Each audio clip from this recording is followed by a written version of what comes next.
Hello everyone, welcome to my YouTube channel MS-12 institute. आज के जो इस क्लास में हम लोग पढ़ने वाले हैं वो बायोलॉजी का 4th चैप्टर पढ़ने वाले हैं, जिसमें ऑब्जेक्टिव क्वेश्चंस होंगे, जिसमें से 70 में 70 आपके एग्ज़ाम में नंबर आ जाएंगे इसको पढ़ने के बाद। तो चलिए आज का क्वेश्चन जो है हम लोग इसे स्टार्ट करते हैं। जो हमारा फर्स्ट क्वेश्चन है वो है सहेली क्या है। तो सहेली जो है वो क्या है, तो आप इसे दोस्त या फिर सहेली नहीं समझ लीजिएगा। ये चैप्टर आपको पढ़िएगा तो आपको पता चलेगा जो सहेली है। ऑप्शंस देख लेते हैं पहले। जो फर्स्ट ऑप्शन है वो हमारा है गर्भधारण की मुख्य गोली। जो गर्भधारण होता है उसमें मुख्य गोली होती है, यानी कि खाने वाला गोली होती है, वो यहाँ पे है नॉन स्टेरॉइड गोली। यहाँ पे सी ऑप्शन है मानव मादा के लिए मुख्य गर्भ निरोधक, और डी जो ऑप्शन है वो है बी तथा सी दोनों। इसका जो राइट आंसर होगा वो जो होगा बी और सी दोनों हो जाएगा। यह नॉन स्टेरॉइड गोली भी है और मानव मादा के लिए मुख्य गर्भ निरोधक के लिए भी गोली है। तो जो इसका डी आंसर होगा जो वो राइट हो जाएगा। चलते हैं हम लोग नेक्स्ट क्वेश्चन पे। नेक्स्ट क्वेश्चन जो हमारा वो है, यहाँ पे नेक्स्ट क्वेश्चन है हमारा बढ़ रही मानव भ्रूण का पहला संकेत क्या है। जब भ्रूण का निर्माण होता है तो उसमें जो पहला संकेत होता है वो क्या होता है। भ्रूण के आंदोलन, क्या भ्रूण में आंदोलन होने लगती है। और यहाँ पे सेकंड जो ऑप्शन है वो है स्टेथोस्कोप द्वारा हृदय ध्वनि को सुनकर। और यहाँ पे सी जो ऑप्शन है वो है अंगों का विकास, और डी जो ऑप्शन है वो है इनमें से कोई नहीं। तो जो भ्रूण होता है उसका जो पहला संकेत होता है वो होता है स्टेथोस्कोप द्वारा हृदय ध्वनि सुनकर जो है मानव भ्रूण का पता लगाया चलता है। चलते हैं नेक्स्ट क्वेश्चन पे। नेक्स्ट क्वेश्चन है जो हमारा वो है भारत में प्रथम जनगणना कब हुई। तो जो भारत में जनगणना हुई थी वो कब हुई थी, तो हम यहाँ पे ऑप्शंस देख लेते हैं। फर्स्ट ऑप्शन जो है हमारा वो है 1851 में। यहाँ पे बी ऑप्शन जो है 1872 में। सी ऑप्शन जो है 1921 में, और डी ऑप्शन है वो है 1951 में। तो आप आंसर बताइए। आई होप आपने कमेंट में आंसर बता दिया होगा। तो इसका जो राइट आंसर होगा वो होगा 1872 में जो है प्रथम जनगणना हुई थी। चलते नेक्स्ट क्वेश्चन पे। नेक्स्ट क्वेश्चन है हमारा उच्च मृत्यु दर के कारण जनसंख्या में तीव्र ह्रास कहलाता है। जब बहुत ज़्यादा मृत्यु दर की जनसंख्या होने लगती है तो क्या होता है। ऑप्शंस देख लेते हैं हमारा। फर्स्ट ऑप्शन है वो हमारा जनसंख्या घनत्व। सेकंड ऑप्शन है जो हमारा जनसंख्या अपवन अवनाम, और थर्ड ऑप्शन है वो जो हमारा जनसंख्या विस्फोट, और डी जो है उपरोक्त सभी। तो आप आंसर बता दीजिए। तो आपने कमेंट बॉक्स में आंसर दे दिया होगा अब तक। तो इसका जो राइट आंसर होगा वो होगा जनसंख्या अवपन। क्या होगा, जनसंख्या अवपन होगा इसका राइट आंसर। चलते नेक्स्ट क्वेश्चन पे। नेक्स्ट क्वेश्चन है जो हमारा वो है एमनियोसेंटिस एक प्रक्रिया है। जो एमनियोसेंटिस है वो कैसी प्रक्रिया है ये हमें बताना है। तो हमारा जो फर्स्ट ऑप्शन है वो है हृदय में विकार जानने की, और जो सेकंड ऑप्शन है वो हमारा दिमाग में कमी ज्ञात करने की। थर्ड ऑप्शन है हमारा भ्रूण में आनुवंशिक विकार ज्ञात करने की, और यहाँ पे फोर्थ जो हमारा ऑप्शन है वो है उपरोक्त सभी। तो इसका जो राइट आंसर होगा वो होगा भ्रूण में आनुवंशिक विकार ज्ञात करने की एक प्रक्रिया है जिसे हम एमनियोसेंटिस कहते हैं। ठीक है, चलते हैं नेक्स्ट क्वेश्चन पे। नेक्स्ट क्वेश्चन है हमारा सहेली जो मादा गर्भ निरोधक पुटिका गोली है प्रयोग की जाती है, तो यह क्या है। क्या इसे रोज़ाना लिया जाता है, या फिर साप्ताहिक लिया जाता है, या फिर तिमाही या लिया जाता है, या फिर मासिक लिया जाता है। तो इसका जो राइट आंसर होगा वो आप लोग बताइए। मैं बताती हूँ, आपने बता दिया होगा। तो इसका जो राइट आंसर होगा वो होगा सप्ताही। इसे जो है सप्ताही लिया जाता है शहरी गोली को। चलते हैं नेक्स्ट क्वेश्चन पे।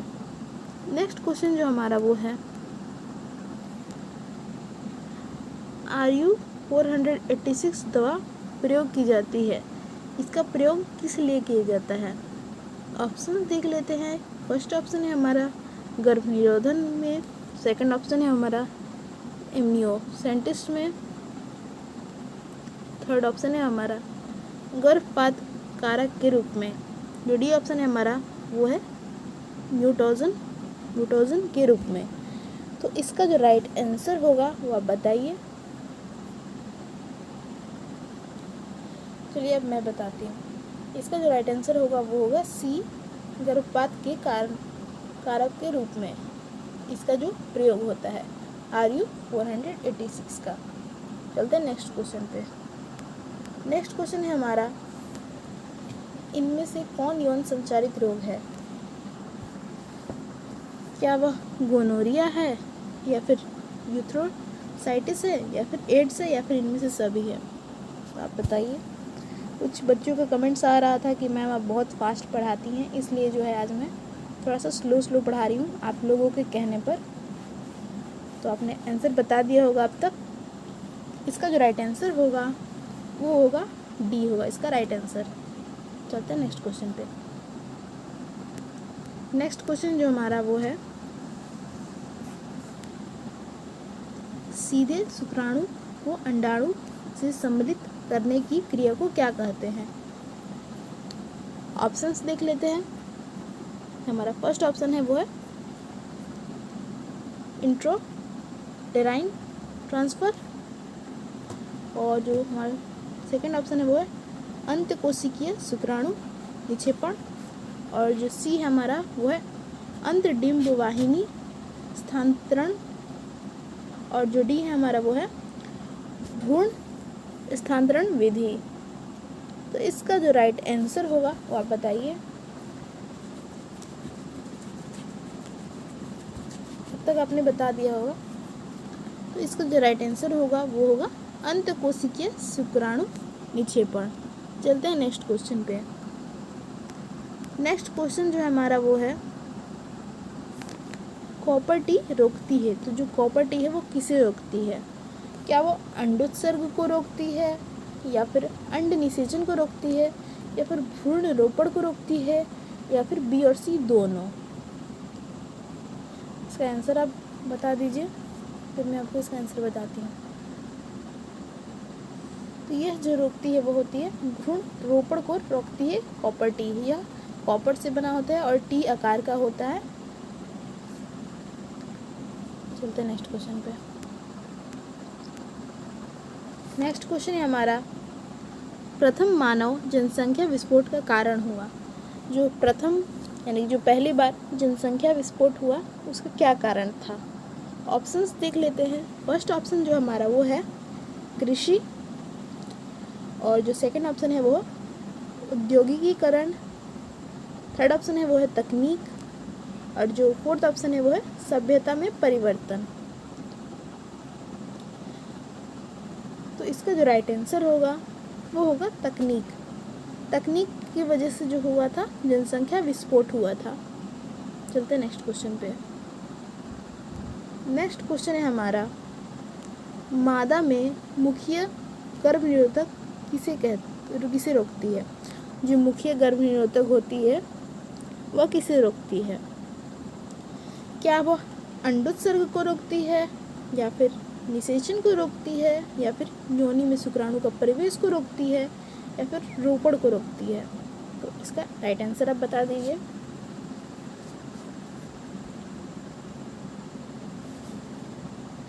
तक आपने बता दिया हो।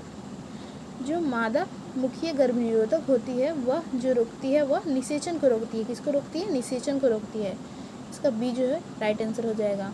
और ये मोस्ट वीवीआई क्वेश्चंस हैं, आप इसे अच्छे से याद कर लीजिएगा। इसे एक बार और देख लीजिए अगर आपको याद ना हो तो 2x करके, ठीक है। चलते हैं नेक्स्ट क्वेश्चन पे। नेक्स्ट क्वेश्चन है हमारा जन्म नियंत्रण की सर्वाधिक उपयुक्त विधि है?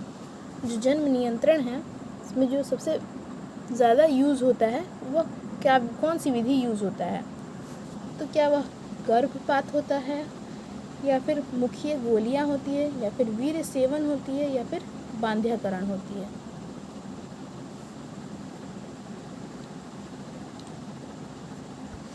तो इसका जो राइट आंसर होगा वो होगा बांध्यकरण। क्या होगा? बांध्यकरण होगा।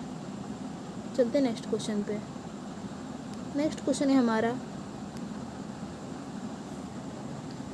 केंद्रीय औषधि अनुसंधान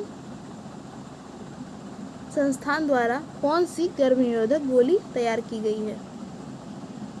ऑप्शंस देख लेते हैं।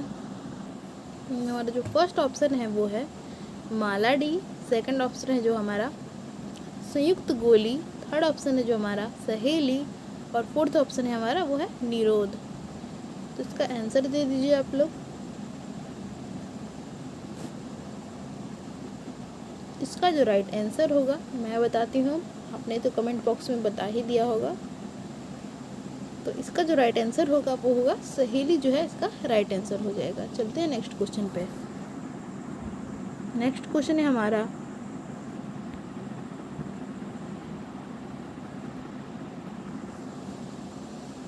निम्नलिखित में से कौन सी जन्म नियंत्रण की प्राकृतिक विधि नहीं है?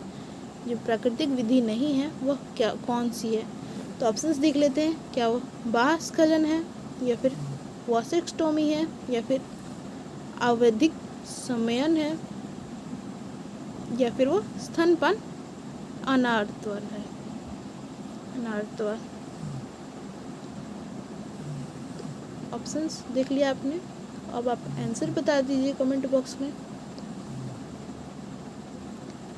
तो इसका जो राइट आंसर होगा वो होगा आवधिक संयम, आवधिक संयम होगा, ये इसका राइट आंसर हो जाएगा। चलते हैं नेक्स्ट क्वेश्चन पे। नेक्स्ट क्वेश्चन जो है हमारा वो है, निम्न में कौन रेट्रोवायरस द्वारा उत्पन्न होता है? जो रेट्रोवायरस है उसके द्वारा क्या उत्पन्न होता है? ऑप्शंस देख लेते हैं हम। फर्स्ट ऑप्शन है हमारा वो सुजाक है, सेकंड ऑप्शन है वो हमारा एड्स है, और जो थर्ड ऑप्शन है वो हमारा ट्राइकोमनिया है, ट्राइकोमनियासिस, और जो फोर्थ ऑप्शन है वो हमारा सिफिलिस है। तो इसका आप राइट आंसर बता दीजिए। तो इसका जो राइट आंसर होगा वो होगा एड्स, जो है इसका राइट आंसर हो जाएगा। जो रेट्रोवायरस जो होता है यह एड्स को जन्म देता है। चलते हैं नेक्स्ट क्वेश्चन पे। नेक्स्ट क्वेश्चन जो हमारा वो है, परिवार नियोजन कार्यक्रम प्रारंभ किया गया था।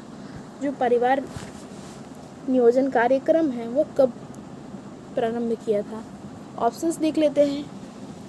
क्या वह 1920 में हुआ था, या फिर 1930 में हुआ था, या फिर 1950 में हुआ था, या फिर वो 1951 में हुआ था? तो इसका जो राइट आंसर होगा वो होगा 1951 होगा इसका राइट आंसर। चलते हैं नेक्स्ट क्वेश्चन पे।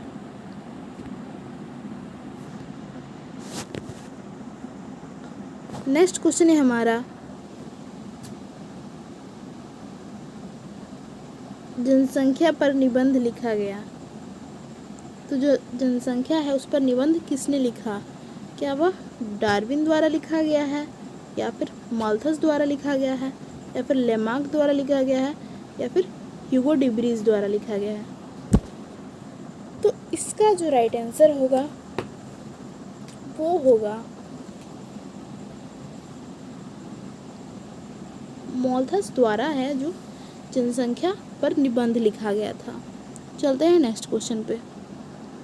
नेक्स्ट क्वेश्चन जो हमारा वो है,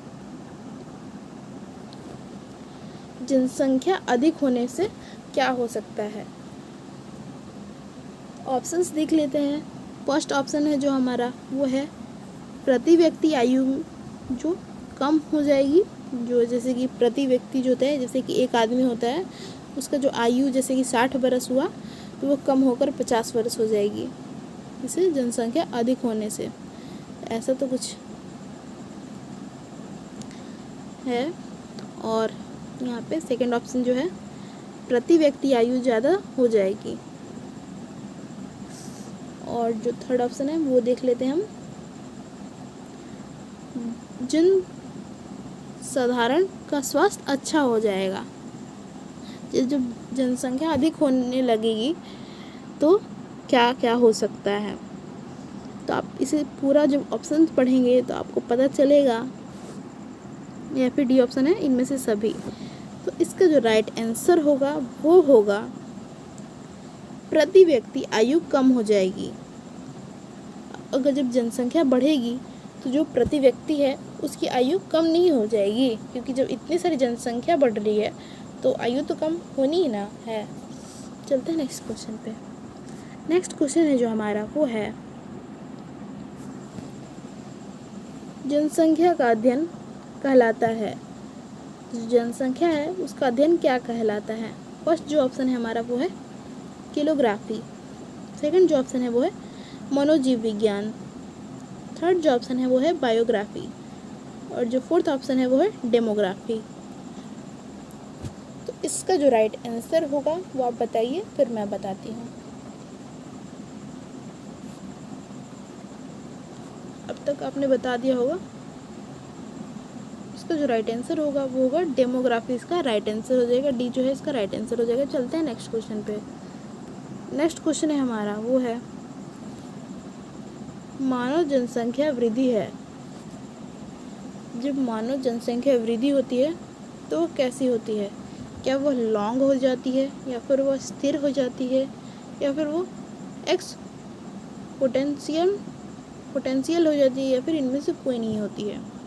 तो इसका जो राइट आंसर होगा वो जो होगा इनमें से कोई नहीं। इसका जो डी है राइट आंसर हो जाएगा। ना वो लॉन्ग होती है, ना वो स्थिर होती है, ना वो पोटेंशियल होती है। चलते हैं नेक्स्ट क्वेश्चन पे। नेक्स्ट क्वेश्चन है जो हमारा वो है, मानव द्वारा कौन सी सबसे बड़ी समस्या का सामना किया जाता है या जा रहा है। जो मानव है उनको सबसे बड़ी समस्या क्या आ रही है सामने, ये देखना है हमें। फर्स्ट ऑप्शन है जो हमारा वो है जनसंख्या विस्फोट का, सेकंड ऑप्शन है वो जो है ओजोन परत का क्षरण, थर्ड ऑप्शन है जो है प्राकृतिक स्रोतों का क्षरण, और जो डी ऑप्शन है वो है मृदा अपवर्तन। तो इसका जो राइट आंसर होगा वो होगा जनसंख्या विस्फोट, इसका राइट आंसर हो जाएगा। मानव द्वारा सबसे बड़ी समस्या का जो सामना किया जा रहा है वो है जनसंख्या विस्फोट, क्योंकि जो आबादी है वो दिन पे दिन बढ़ती जा रही है। चलते हैं नेक्स्ट क्वेश्चन पे। यहाँ पे थोड़ा सा ऑप्शंस की गड़बड़ी हो गई है, कोई बात नहीं। संतानोत्पत्ति नियंत्रण क्या उपाय है। जब संतानोत्पत्ति होता है, यानी कि जब संतान की उत्पत्ति होती है तो नियंत्रण के लिए क्या उपाय हैं। यहाँ पे ऑप्शंस देख लेते हैं। डी जो ऑप्शन है वो है मृदा अपवर्धन, ए जो ऑप्शन है वो है हार्मोनल विधियाँ, बी जो ऑप्शन है वो है प्राकृतिक विधियाँ, और सी जो ऑप्शन है वो है यांत्रिक विधियाँ। तो इसका जो उपाय होगा वो होगा यांत्रिक विधियाँ। सी जो है इसका राइट आंसर हो जाएगा। चलते हैं नेक्स्ट क्वेश्चन पे। नेक्स्ट क्वेश्चन है हमारा, मानव जनसंख्या वृद्धि को नियंत्रित करने के लिए चिकित्सीय विधि द्वारा वृषणों को हटाया जाना कहलाता है। वह क्या कहलाता है। क्या वह बंधियाकरण कहलाता है, या फिर लेप्रोस्कोपी कहलाता है, या फिर वो ट्यूबोक्टोमी कहलाता है, या फिर वो वक्सेक्टोमी कहलाता है।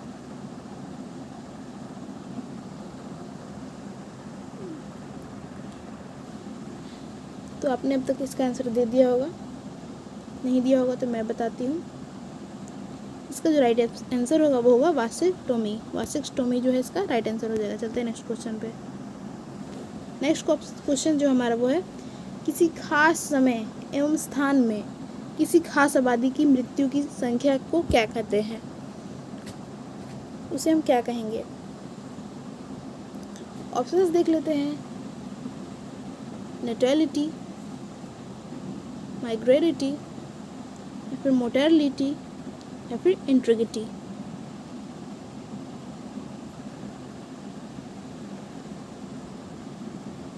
इसका जो राइट आंसर है वो है मोर्टेलिटी है, जो इसका राइट आंसर है। जब खास समय स्थान में किसी खास आबादी की मृत्यु की संख्या होती है तो उसे जो हम कहेंगे मोर्टेलिटी कहेंगे। चलते हैं नेक्स्ट क्वेश्चन पे। नेक्स्ट क्वेश्चन जो हमारा वो है, निम्न में से कौन सी जन्म नियंत्रण युक्ति स्त्री द्वारा प्रयोग नहीं की जाती है? ऑप्शंस देख लेते हैं। क्या वो डायफ्राम होती है, या फिर वो मुखीय गोली होती है, या फिर वो निरोध होती है, या फिर वो कॉपर्टी होती है?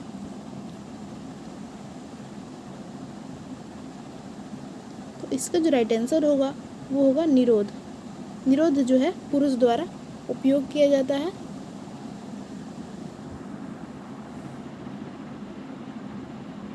चलते नेक्स्ट क्वेश्चन पे। नेक्स्ट क्वेश्चन जो हमारा वो है, जन्म पूर्ण भ्रूण को जांचने की विधि का नाम है। जब जन्म नहीं होता है, जो भ्रूण में ही होता है, तो उसे जांचने की विधि को क्या कहेंगे हम? ये अभी इलीगल है, लेकिन कहीं कहीं होता है पैसे लेकर, जो कि अभी इलीगल ही है। तो ऑप्शंस देख लेते हैं। वो है लेप्रोस्कोपी, या फिर एनिमोसेंटेसिस, या फिर वीर्यसेचन, या फिर जो है कोइटस इंटररप्ट्स। इसका जो राइट आंसर होगा वह जो होगा एमनियोसेंटेसिस, इसका राइट आंसर हो जाएगा। चलते हैं नेक्स्ट क्वेश्चन पे। नेक्स्ट क्वेश्चन जो है हमारा वो है, परख नली शिशु एक तकनीकी है जिसमें क्या होता है, यानी कि टेस्ट ट्यूब बेबी।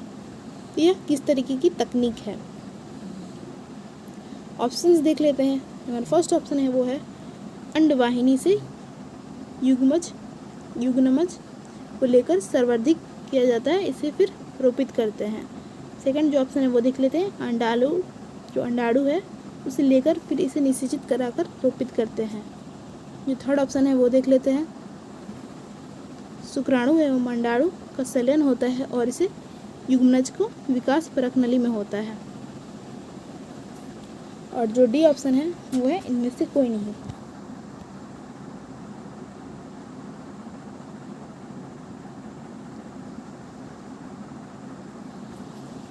तो इसका जो राइट आंसर होगा वो होगा अंडाणु लेकर फिर इसे निषेचित कराकर रोपित करते हैं। इसका राइट आंसर हो जाएगा बी, जो है इसका राइट आंसर हो जाएगा। चलते हैं नेक्स्ट क्वेश्चन पे। नेक्स्ट क्वेश्चन जो हमारा वो है, गर्भ निरोधक पुटिका में प्रोस्ट्रेन होता है, जो प्रोजेस्टेरॉन होता है वो कैसे होता है, वो क्या करता है? क्या वह अंडोत्सर्ग को रोकता है, या फिर एस्ट्रोजन का दमन करता है,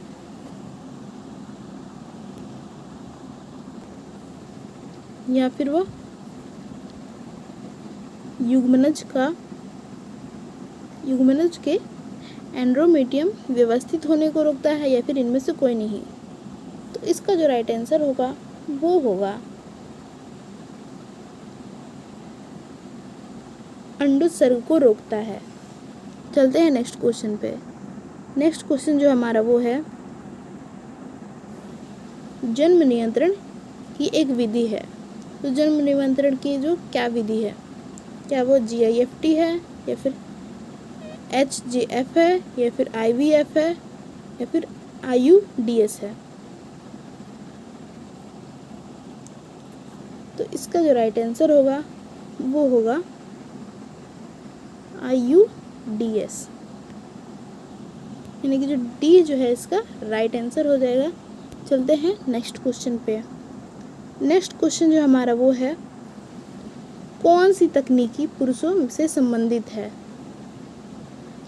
क्या वह मुखीय गोली लेते हैं, या फिर वो ट्यूबेक्टोमी करवाते हैं, या फिर वो वासेक्टोमी करवाते हैं, या फिर इनमें से कोई नहीं? जो पुरुष से संबंधित है वो है, इसका जो राइट आंसर होगा वो होगा वासेक्टोमी जो होगा इसका राइट आंसर होगा। और जो महिलाओं से संबंधित है वो है मुखीय गोली भी है और ट्यूबेक्टोमी भी है। चलते हैं नेक्स्ट क्वेश्चन पे। नेक्स्ट क्वेश्चन जो हमारा वो है, स्तनपान अनार्तव कैसी विधि है? क्या वह गर्भ निरोधक की स्थायी विधि है, या फिर आतर्व का अभाव है, या फिर गर्भ निरोधक की स्थायी विधि है, या फिर एक यौन संचारित रोग है? तो इसका जो राइट आंसर होगा वो होगा गर्भ निरोधक की स्थायी विधि है। ये स्तनपान अनावर्त जो है गर्भ निरोधक की एक स्थायी विधि है। चलते हैं नेक्स्ट क्वेश्चन पे। नेक्स्ट क्वेश्चन जो है हमारा वो है, परख नली शिशु को उत्पन्न करने के लिए भ्रूण में कौन सी अवस्था की स्त्री के शरीर में रोपित किया जाता है? ऑप्शंस देख लेते हैं। ऑप्शन जो है यहाँ पे 32 कोशिकीय अवस्था में, या फिर 64 कोशिकीय अवस्था में, या फिर 100 कोशिकीय अवस्था में, या फिर 164 कोशिकीय अवस्था में। तो वह कैसी स्त्री के शरीर में रोपित किया जाता है, उनमें कितनी कोशिकीय अवस्था होना चाहिए?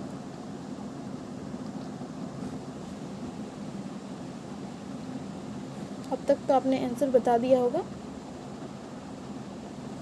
इसका जो राइट आंसर होगा वो होगा 32 कोशिकीय अवस्था में।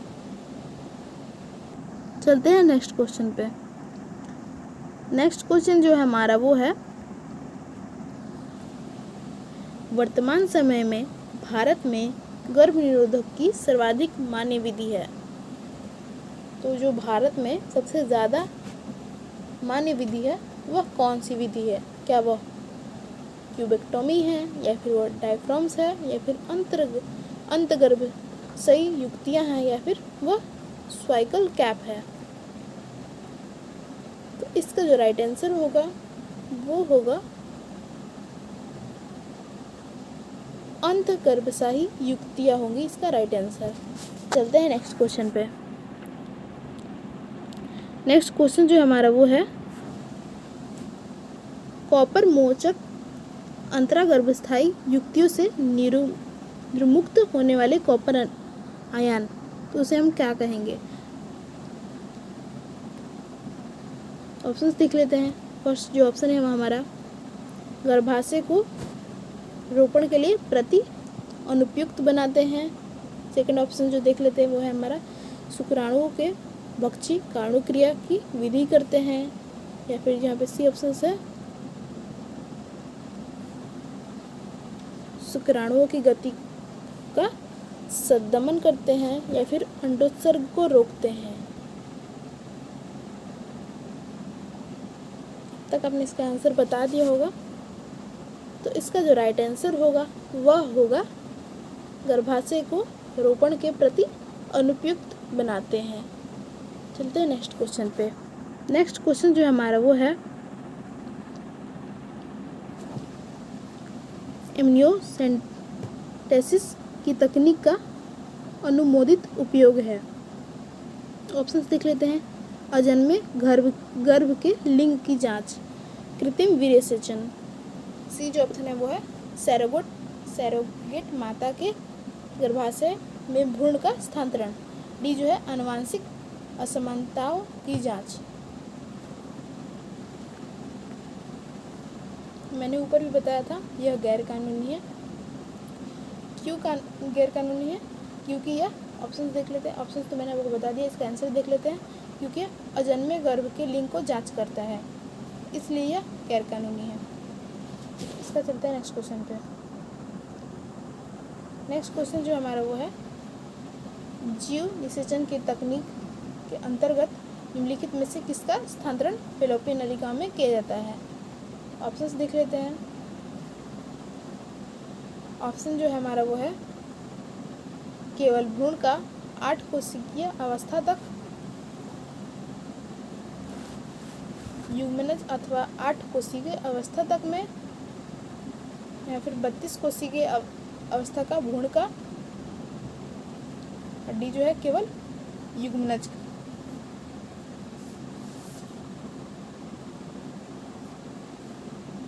तो जो इसका जो राइट आंसर है वो होगा युग्मनज अवस्था 8 कोशिकीय अवस्था तक प्रभ्रूण का।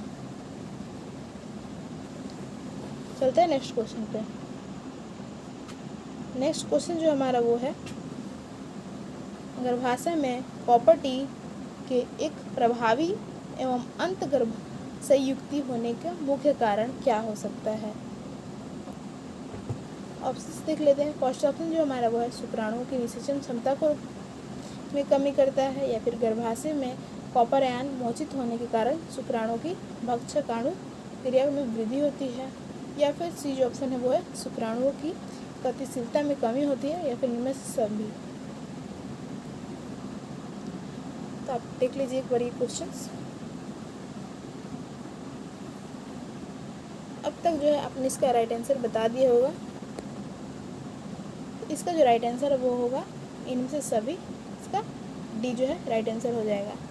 तो जो आज की क्लास थी वो यहीं तक की थी। Thank you for watching this video. अगर आपको ये वीडियो अच्छी लगी तो इसे लाइक कर दीजिएगा, और अगर आप इस चैनल पर नए हो तो सब्सक्राइब कर दीजिएगा और शेयर कर दीजिएगा। और आपको ये क्लास कैसी लगी कमेंट बॉक्स में बताइएगा।